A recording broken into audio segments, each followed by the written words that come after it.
empezamos. Tenemos audio, ok. Se ve bien. Y a ver.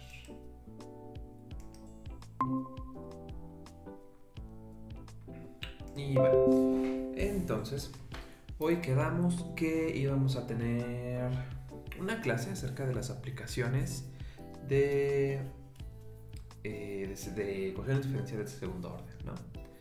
Entonces vamos a ver por acá. Hoy vamos a ver aplicaciones de ecuaciones diferenciales de orden superior. Entonces, de la vez pasada quedamos que ya habíamos visto el ejemplo de una viga en movimiento y vamos a hacer un repaso, ¿no? Habíamos dicho o sabemos que podemos ver en primer lugar la ley de Hooke,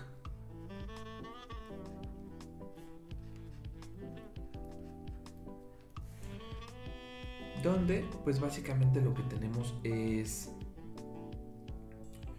un resorte, una masa adherida a un resorte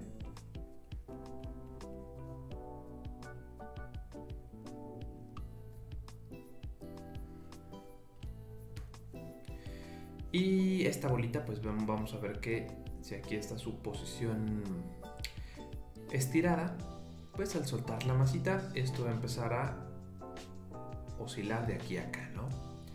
Entonces dijimos que esto viene de la segunda ley de Newton, donde entonces de la segunda de Newton podemos determinar que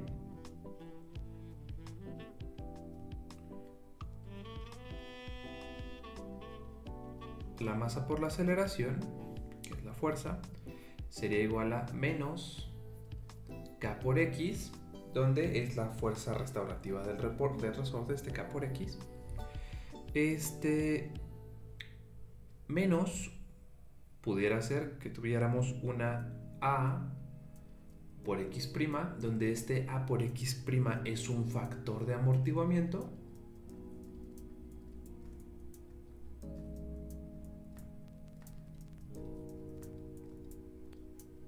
Qué feo ando escribiendo hoy. Vamos a poner esto como amortiguamiento.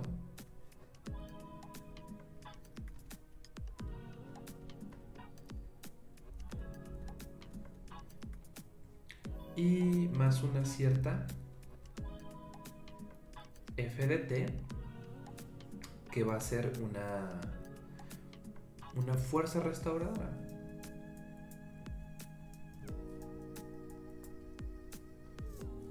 O algo que le va dando impulso a la pelotita cada vez que pasa cierto tiempo, ¿no? Entonces, vean el término de amortiguamiento como la resistencia del aire, o pueden verlo como que está dentro de algún fluido y cada vez que la pelotita entra al fluido se va frenando. Y alguna fuerza de restauración pueden verlo como algún motorcito que está imprimiéndole o dándole energía a nuestra pelotita para que siga andando. Entonces, en general, esta es como la forma que tiene que tener un análisis de fuerzas para el caso de una pelotita atada a un resorte. Y de esta ecuación uno puede deducir una ecuación diferencial del tipo x2' más a sobre m por x' más k sobre m por x igual a una cierta f de t sobre m, tal que se tienen condiciones iniciales. Regularmente las condiciones iniciales que se tienen son la posición al tiempo igual a 0, que es un cierto x0, y la velocidad al tiempo 0, que ya ustedes lo determinan como un cierto tipo de v0, ¿no? Entonces ustedes pueden resolver esta ecuación y ver cómo van quedando los términos para ver cómo se comporta su pelotita. Como qué es más fuerte, el factor de amortiguamiento o la fuerza que está restaurando la pelotita, o si la pelotita se va frenando o si va acelerando o si sigue eternamente en movimiento. Todo eso puede ser obtenido a partir de esta ecuación diferencial. También habíamos visto los circuitos eléctricos, que son realmente un análogo eléctrico de esta cosa, ¿no? Entonces, vamos a ver por acá.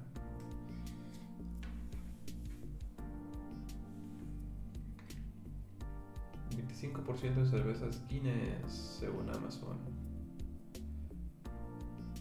Pero no. Ay, no, ¿cómo le voy a permitir esto? Por todas las notificaciones. Vámonos. Ahí está. Vimos también que se puede tener el caso de circuitos eléctricos.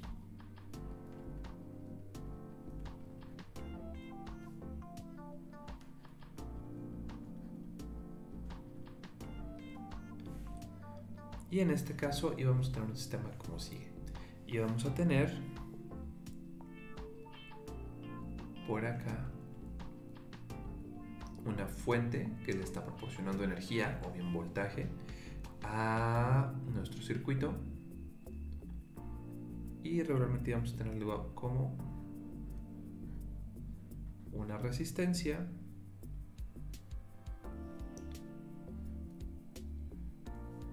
capacitor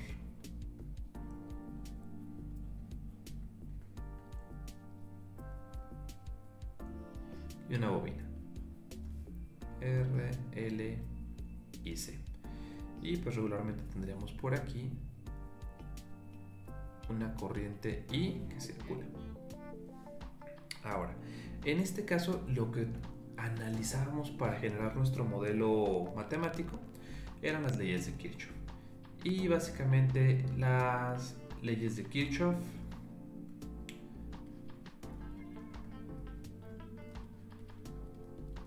nos decían que pues la suma de los voltajes que entran tienen que ser igual a la suma de los voltajes que salen para cada nodo, ¿no?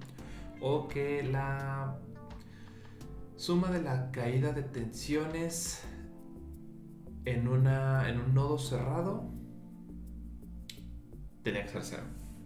Entonces, lo que hacíamos era analizar los voltajes que pertenecían a esta malla. Decíamos, bueno, pues el voltaje para la parte que está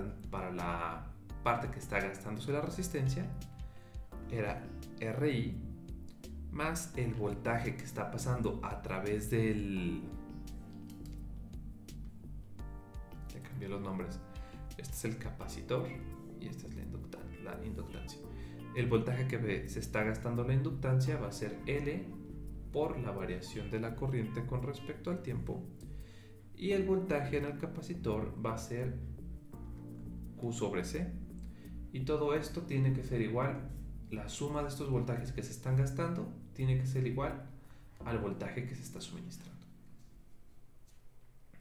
Entonces, notando que la corriente no es otra cosa que el cambio en la carga con respecto al tiempo, y que por lo tanto la derivada de I con respecto a t pues no es otra cosa que d en dt de I, que sería de q en dt, que sería la derivada segunda de q en la derivada de t cuadrado.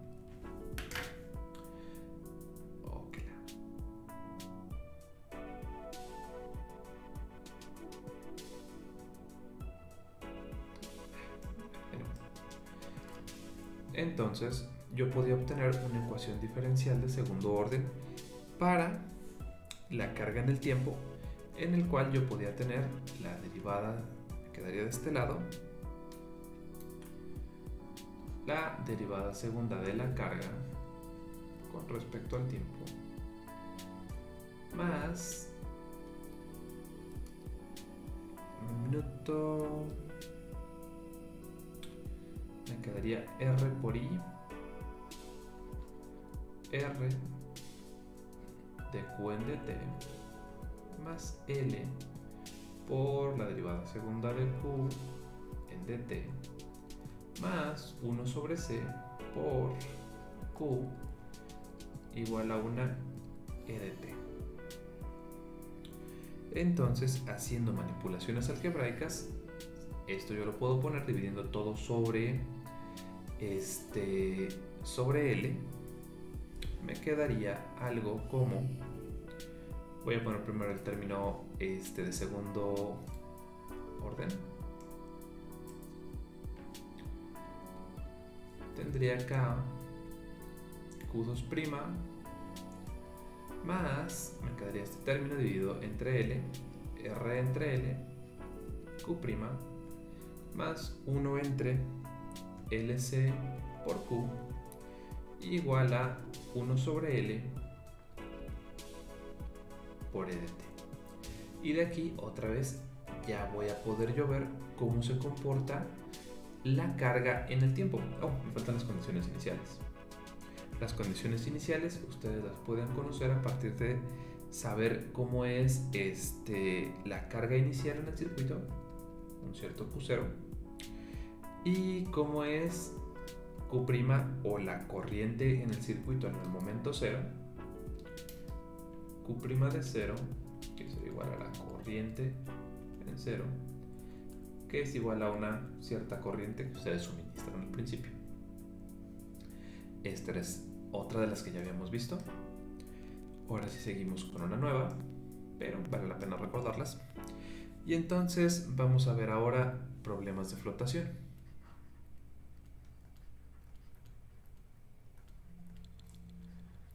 Problemas de flotación. Tengo un minuto para revisar algo.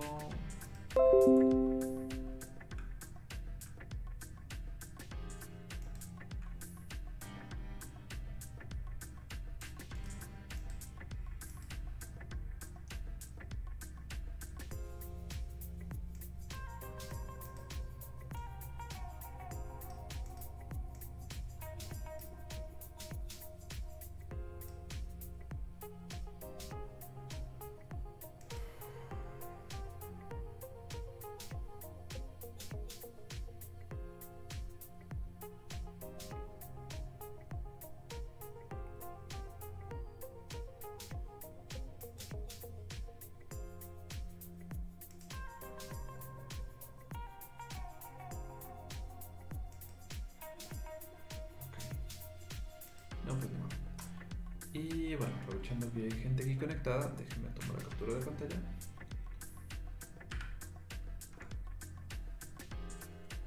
Acá está. Y entonces vamos a ver ahora un problema de flotación. Y ahora bien, ahí ustedes imagínense por un minuto.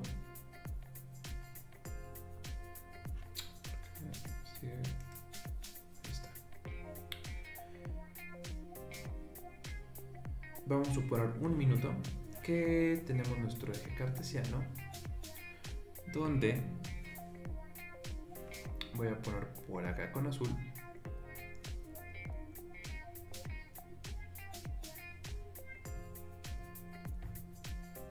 el nivel del agua, ¿no? Por debajo de esta línea azul vamos a asumir que todo lo que está debajo de acá está sumergido en agua. Entonces, por aquí sería el nivel del agua y por acá voy a suponer que está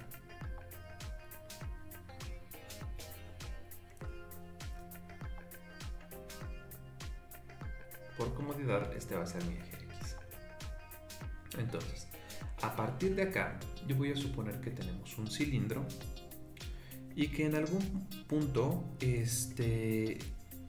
yo puedo colocar el cilindro y una parte y una parte del cilindro va a estar afuera del agua y otra parte del cilindro va a estar dentro del agua. Entonces esto pasa acá. Voy a tener por aquí mi cilindro.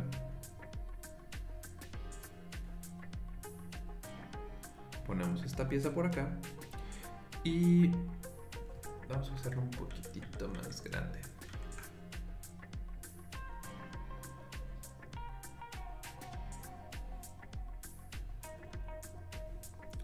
Acá está. Y entonces voy a señalar la altura o la longitud que está sumergida dentro del agua. Le voy a llamar H. Voy a decir que esta cosa tiene un radio R. Entonces, en este caso, lo que tienen que recordar de su curso de física es el principio de Arquímedes. El principio de Arquímedes, ¿qué nos dice? El principio de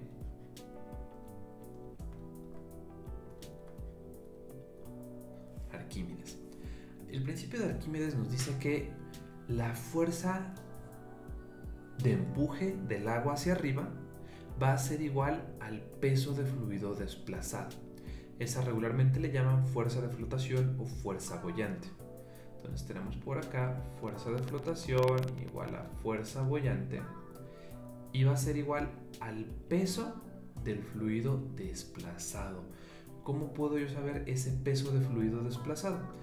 Bueno, pues yo lo que tengo que ver es que en realidad es como si yo hubiera desplazado o como si esta sección del cilindro, la sección digamos,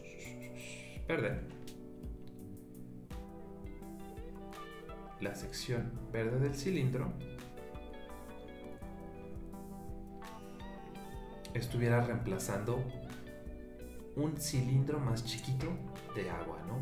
Entonces, para saber el peso de agua de ese cilindrito, pues bueno, ya tú dices, a partir de la densidad, yo sé que la densidad es masa sobre volumen, entonces puedo determinar la masa como, entonces, la masa sería igual a la densidad por el volumen y el peso, que ya sabemos que es W y es igual a la masa por la gravedad, sería igual a ρ, densidad por volumen por gravedad.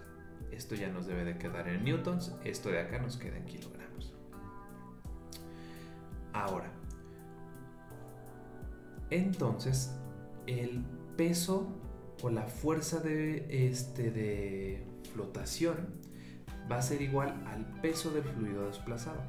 El fluido desplazado es ρ por B y la gravedad es lo que le da la propiedad del peso, ¿no?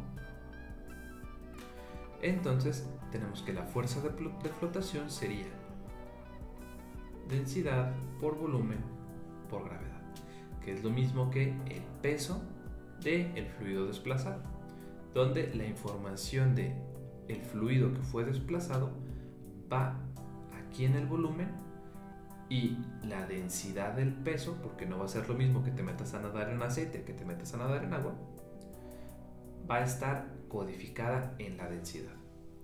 Entonces, ya que tenemos esta parte, cuando tenemos el cilindro en esta posición, en equilibrio,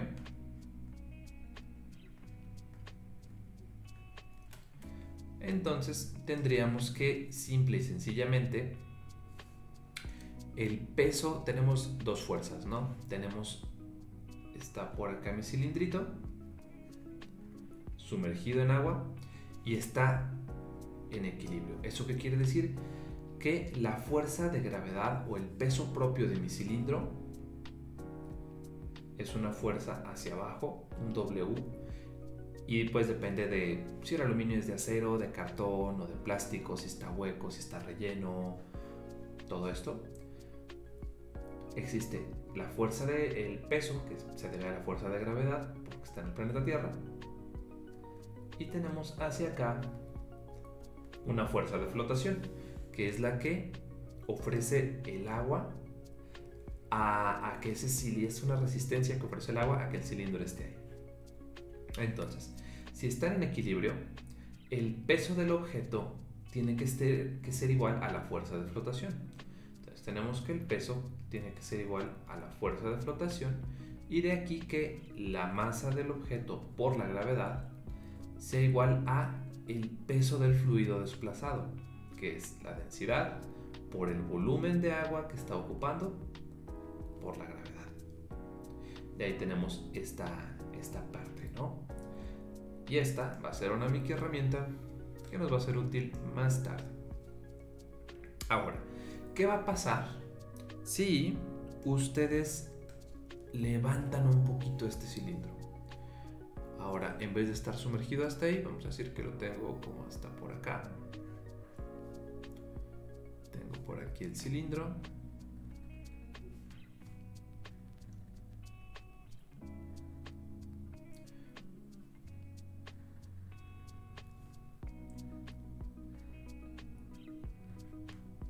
Que ya me quedó más grande el cilindro, pero bueno. Y entonces, ahora lo que voy a tener es que esta altura h es menos, es más pequeña, y lo que voy a tener es que, digamos que esto queda como a 2/3, este h quedaría como por aquí. Voy a decir que de aquí a aquí es h, y voy a decir que de aquí a aquí es un desplazamiento x de t. Es decir, yo tomé mi cilindro, lo tomé de la punta, lo levanté a una distancia x y lo empecé a soltar. Lo que va a pasar es que este cilindro va a empezar a oscilar hacia arriba y hacia abajo hasta que llegue nuevamente a la posición de equilibrio. Ahora, ¿cómo puedo yo modelar este sistema, ¿no? Que me diga cómo va a estar oscilando mi cilindro. Ok.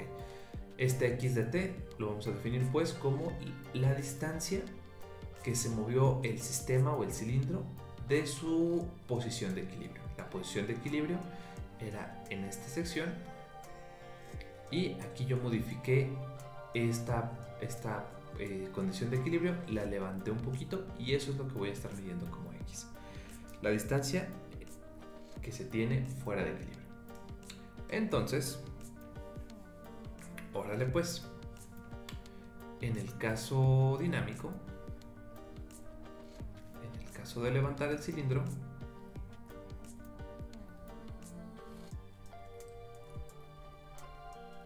y soltar el cilindro, tendríamos lo que viene, lo que sigue.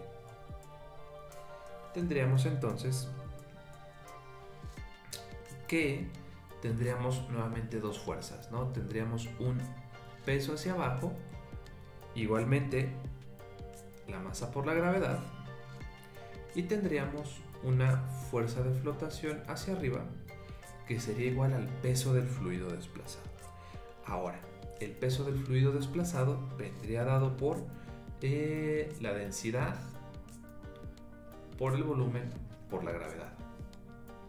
El problema es que ahora la densidad y la gravedad son constantes, pero el volumen ya no. El volumen ahora es una función del tiempo, va a ir cambiando con el tiempo. Ahora, notando que para el volumen de un cilindro está dado como área de la base por altura, que sería el área de la base por área de la base sería pi por radio cuadrado por lo que está sumergido, ¿no? No me interesa saber el volumen del cilindro completo, me interesa solamente conocer lo del cilindro que está sumergido. Entonces, el volumen del cilindro sumergido sería pi por r cuadrado por h. Ahora, el problema es que cuando yo saqué el cilindro o desplacé el cilindro a una cierta parte, pues bueno, ahí mi función h se volvió función del tiempo. Y en ese caso, mi volumen del cilindro sería igual a pi por radio al cuadrado por mi h, pero h es función del tiempo. Entonces lo voy a poner como h, que es lo máximo que llega a estar sumergido, menos el x de t, menos mi x de t.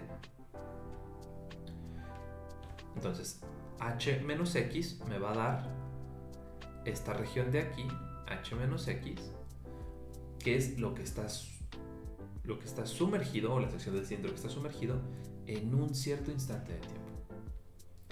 Y entonces lo puedo sustituir acá. Y entonces me quedaría ρ por g por mi volumen, que sería pi r cuadrado h menos x de t. Acá mejor voy a poner cochetes cuadrados. Y entonces esto quedaría de esta manera, ¿no? Ahora, otra vez, ya usamos el principio de Arquímedes y ahora para hacer un análisis de ese cuerpo que está sometido a un par de fuerzas, vamos a usar la segunda ley de Newton. De la segunda de Newton tendríamos que la masa por la aceleración,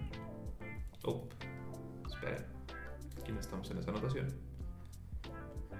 la masa por la aceleración tiene que ser igual a la suma de fuerzas en ese eje, que dijimos que por este problema el eje vertical le pusimos x.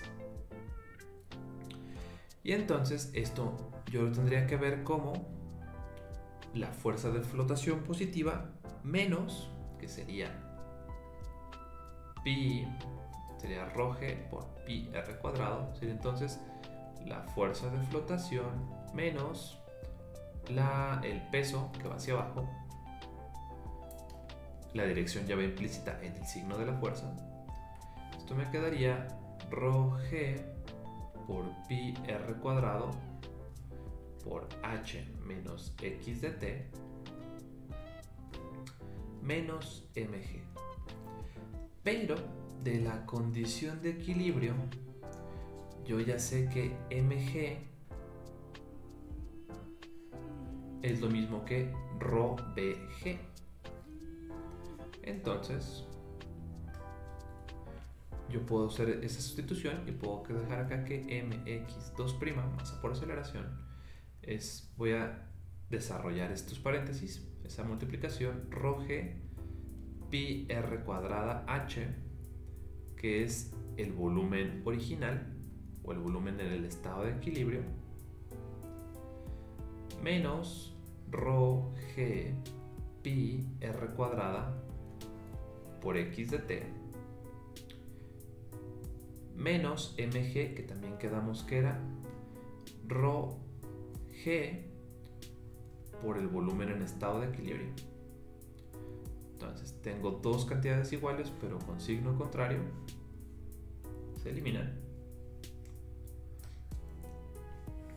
Y entonces yo llego directamente a que m por x2' vendría siendo igual a menos, vamos a poner todas las constantes primero, me quedaría ρ por g por pi por r cuadrado, todo esto que multiplica a x de t, y finalmente x2' igual a menos ρg pi r cuadrada sobre m por un cierto x de t, donde x de t, aclaro, puede ser cualquier función que te diga cómo va a oscilar esa función, ¿no?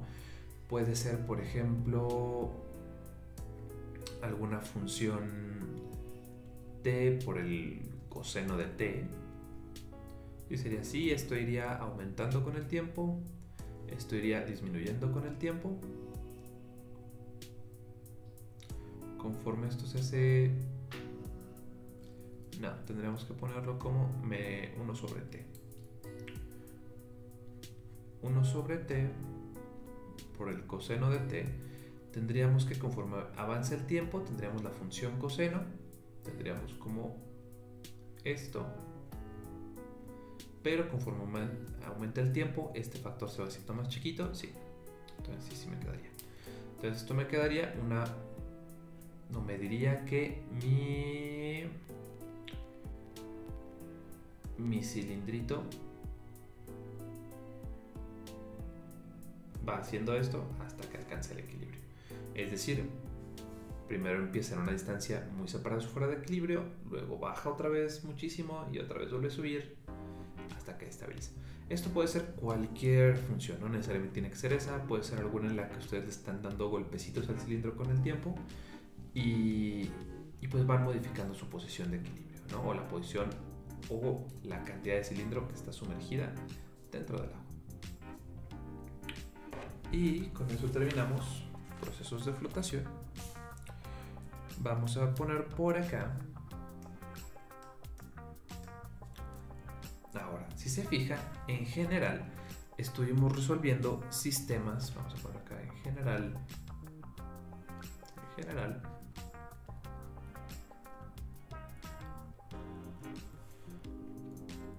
Estuvimos resolviendo una ecuación del tipo x2' más a1 por x' más a0 de x igual a una cierta f de t. Entonces, aquí hay, digamos, una clasificación para la solución de ecuaciones diferenciales que se puede conocer desde el momento en el que ya tienen planteada su ecuación. Podemos tener a1, a0 y un cierto f de t, y podemos tener algo como así: cuando esto es 0 y esto es 0, cuando esto es distinto de 0, 0 y distinto de 0. Cuando tenemos que a1 y f son 0, decimos que el sistema es libre y no amortiguado.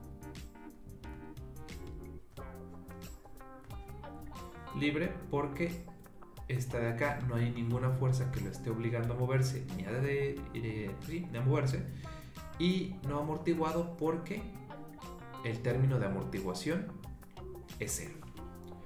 Cuando tenemos un a0 distinto de 0 y tenemos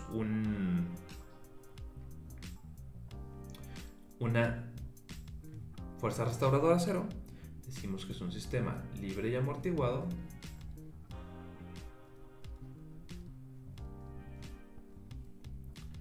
Y cuando tenemos una f de t distinta de 0, decimos que es un sistema forzado. Y pues dependiendo de cada una de estas, es la solución que esperas de tu sistema, ¿no? Ahora, ya lleguemos hasta acá, me quedan como 10 minutos. Ok. Y me quedan temperatura y dinámica de cohetes. Ok. Aunque sea rápido. Entonces, otro ejemplo que podemos tener de estas cosas es la temperatura.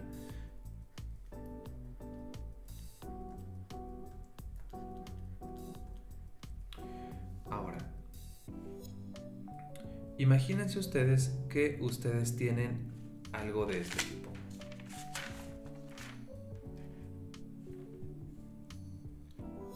Tienen dos anillos.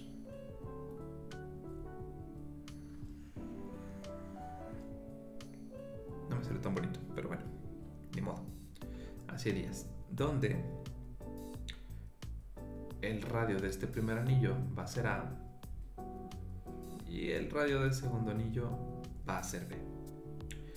Luego voy a tener que el anillo, digamos por acá, que la temperatura va a ser una cierta temperatura U0 y que la temperatura en el anillo exterior va a ser U1.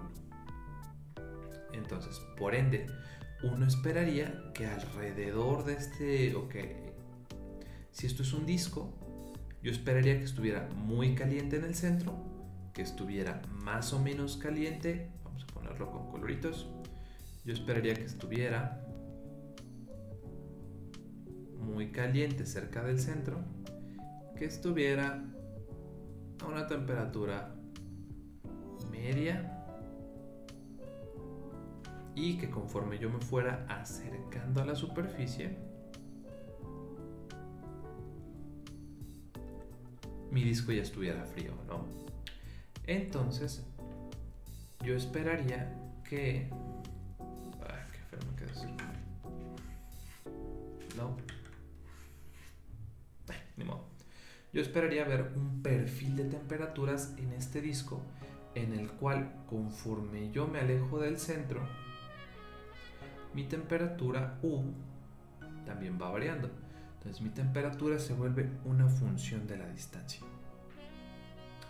Esto de acá ustedes lo pueden determinar o lo pueden analizar con la ecuación del calor. La ecuación del calor. Déjenme reviso para darles la información tal como es.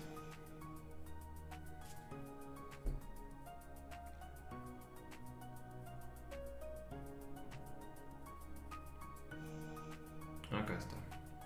Ajá.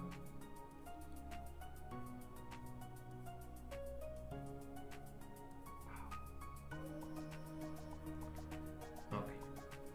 La ecuación del calor nos dice que va más o menos así. Nos dice que la parcial de U en la parcial de T menos un cierto alfa por nabla cuadrado U es igual a 0. Ahora, ya sabemos que nabla cuadrado es un operador de cálculo vectorial y que es nabla.nabla y que equivale a la parcial segunda en la parcial de x cuadrado más la parcial segunda en la parcial de y cuadrado más la parcial segunda en la parcial de z cuadrado más hasta las dimensiones en las que ustedes están trabajando. Ahora, en este caso yo solamente voy a tener una dimensión que va a ser la dirección radial. Entonces este nabla cuadrado lo puedo sustituir meramente por la derivada segunda con respecto a r. Entonces, para el caso radial, o bien unidimensional, tendríamos que la ecuación de calor se transforma en la parcial de U en la parcial de T menos alfa por la parcial segunda de U en la parcial de R cuadrado es igual a 0. Ahora, siguiente paso. Estamos considerando que no estoy viendo el proceso en el tiempo, sino que yo nada más puse una fuente caliente, una fuente fría y en algún momento le tomé una foto. Entonces yo nada más estoy viendo un solo instante, no existe variación temporal. Entonces tendríamos por acá que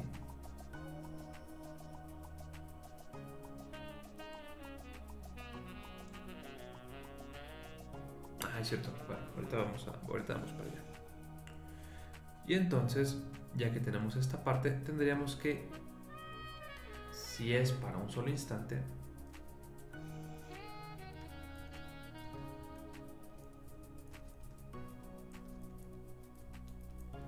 entonces la variación temporal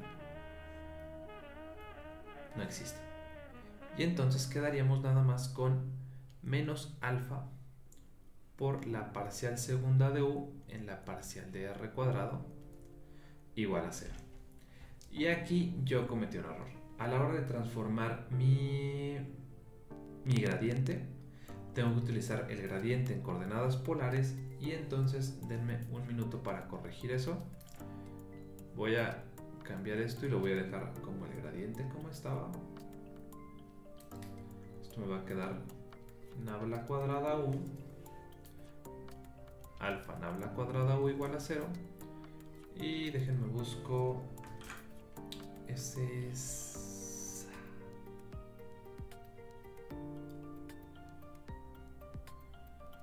que el gradiente es nabla punto gradiente rotacional laplaciano en polares. Voy a poner esféricas pero no, es en polares. No. En polares, que también los debieron de haber visto en su curso de cálculo vectorial.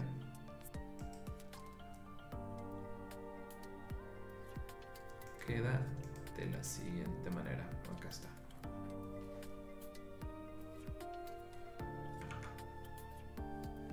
Espera un instante, me queda acá. Ahora, en coordenadas polares,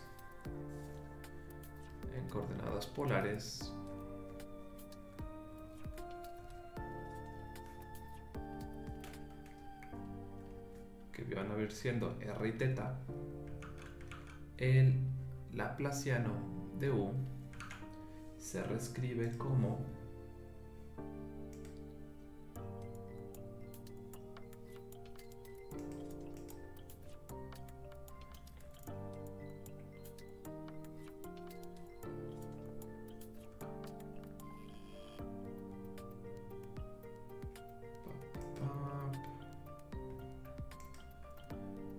operador laplaciano.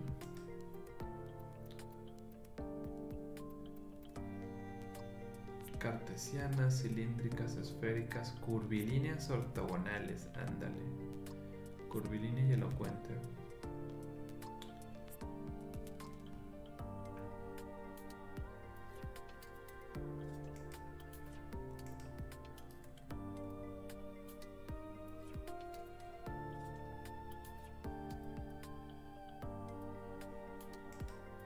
Pues el que no lo encuentre. Coordenadas polares, acá está. Me quedaría como la parcial en la parcial de r cuadrado más 1 sobre r, parcial en parcial de r, más 1 entre r cuadrado, parcial de u en parcial de teta cuadrado, parcial de en parcial de teta cuadrado. Todo esto aplicado sobre u. Entonces esto me quedaría, digamos, la derivada parcial de segunda de u en parcial de r cuadrado más 1 sobre r parcial de u en parcial de r más 1 sobre r cuadrada parcial de u en la parcial de teta cuadrada. Entonces pasaríamos a que la ecuación de acá arriba me quedaría menos alfa que multiplica a la parcial de segunda. Ya no lo voy a poner con comillas, ¿ok? Porque sabemos que u es respecto a r. Me quedaría u2' más 1 sobre r por u' más 1 entre r cuadrado por este término. Para este caso en particular, yo espero que sea simétrico con respecto a teta. Entonces la variación con respecto a teta no existe. Entonces me quedaría hasta aquí más u' igual a 0, o bien simplemente multiplicando todo por multiplicando todo por r cuadrada, podría ser r cuadrada sobre alfa. Entonces llegaríamos a que esto me queda, igual le pongo por un signo menos, para que me queda menos por menos me va a quedar más r cuadrada por la derivada segunda de u en la derivada de r cuadrado más me va a quedar ahora sí más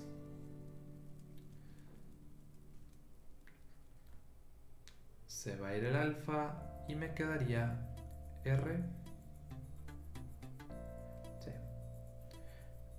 por la derivada primera por la derivada de u en dr igual a 0, con unas condiciones iniciales de que u de 0 o u en el punto A, la temperatura en el punto A es igual a u0 y que la temperatura en el punto B es igual a u1. Con esto ustedes pueden encontrar el perfil de temperaturas que va a estar presente en su disco, ¿no? Y ya se me acabó el tiempo. Déjenme, detengo la grabación de este lado.